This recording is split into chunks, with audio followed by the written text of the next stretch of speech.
If the singular focus isn't checkout, right? What's the part of the customer journey once somebody has purchased, and how do you facilitate that? And what's the back end look like tactically? Is it emails? Is it text? Is it phone calls? Is it a sales team? Is it a support team? Is it all the above? How do you approach maintaining and retaining customers in those environments? We are taught in marketing that we want people to need us.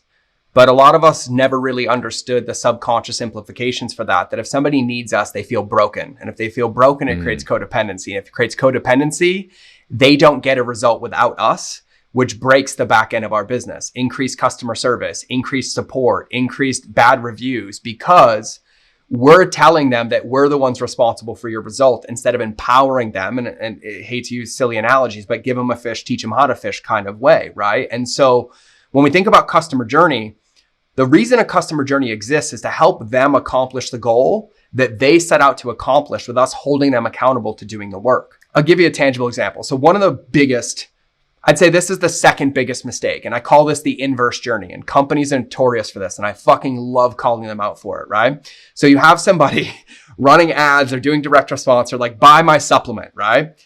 The person buys the supplement, and we know there's this spot called the zone of doubt, the time between the emotional purchase and the time they get the fulfillment of the product. Buyer's remorse happens, doubt happens, insecurity happens, right? Call that the zone of doubt. I'll teach that one another day.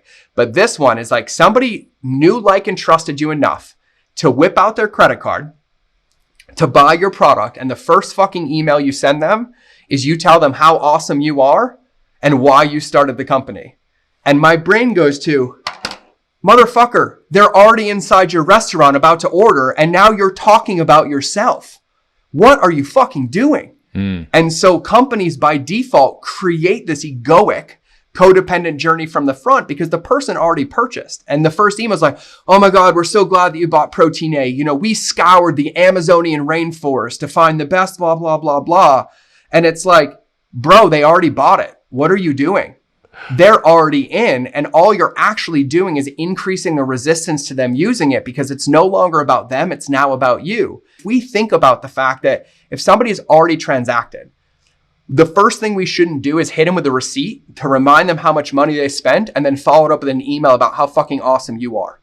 We should probably tell them how awesome they are and how they made a good decision and that they already took a step in the best direction for their health and their supplements on the way. And here's the best way to use it. Here's how we recommend using it. This is about doing this over time, not about immediate results, because consistency trumps intensity.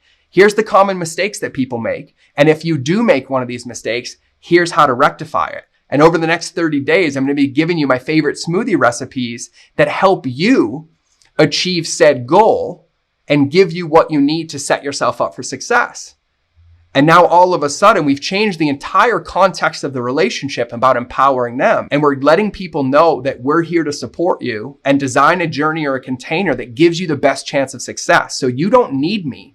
You want me.